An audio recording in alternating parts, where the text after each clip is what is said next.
Tompoklasy tompokivavy, hikady na afaka 2 andro ny tsingeritaona fahatelo amby 50 iverenan'ny fahaleovantena amin'ny Madagasikara sy ny naterahan'ny folo alindahy malagasy.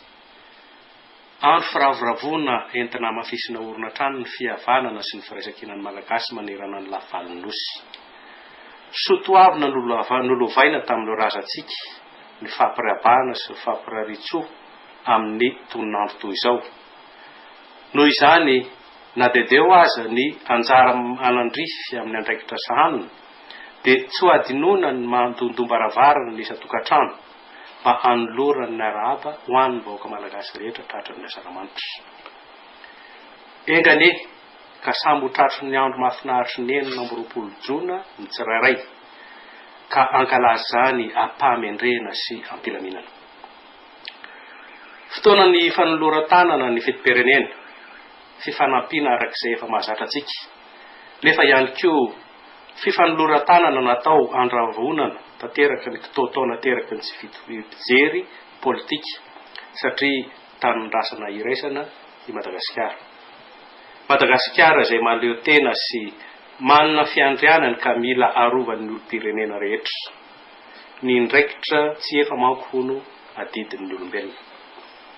Satria araka nefa nomarina tery am-boalohany dia feno 13 taona ihany koa ny folo alindahy malagasy amin'io 9 Jona 2012 io dia raisiko voninahitra ny manolotra ny arahaba manokana ho an'ireo voakasika izany.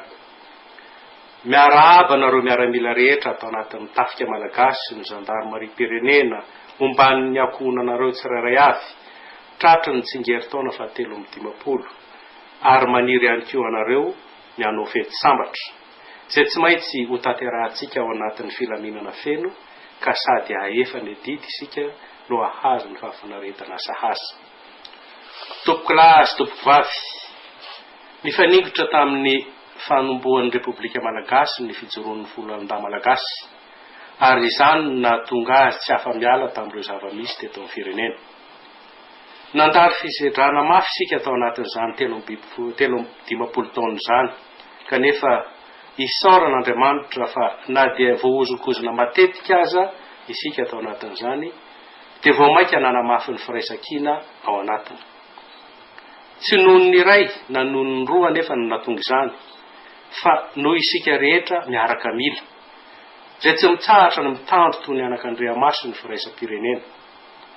Maro ny lesona azo hatramin'izay ka niezaka isika nametraka ny fepetra rehetra ilaina mba hanamafisana ny toetra matianina entina natanterahana ny adidy masina ankin'ny firenena amin'ny folo alindahy. Iarahantsika mahafantatra fa ity taona 13 ity no namariantsika toro lalana mazava izay natao hitaritana amin'ny fomba fiasa mandritra ny taona. Entitra sady mahitsy ireo lahihevitra navoakan'ny ministera sy ny sekretera-panjakana, ny état-major général ny tafika malagasy ary ny komande ny zandarmariam-pirenena tamin'izany.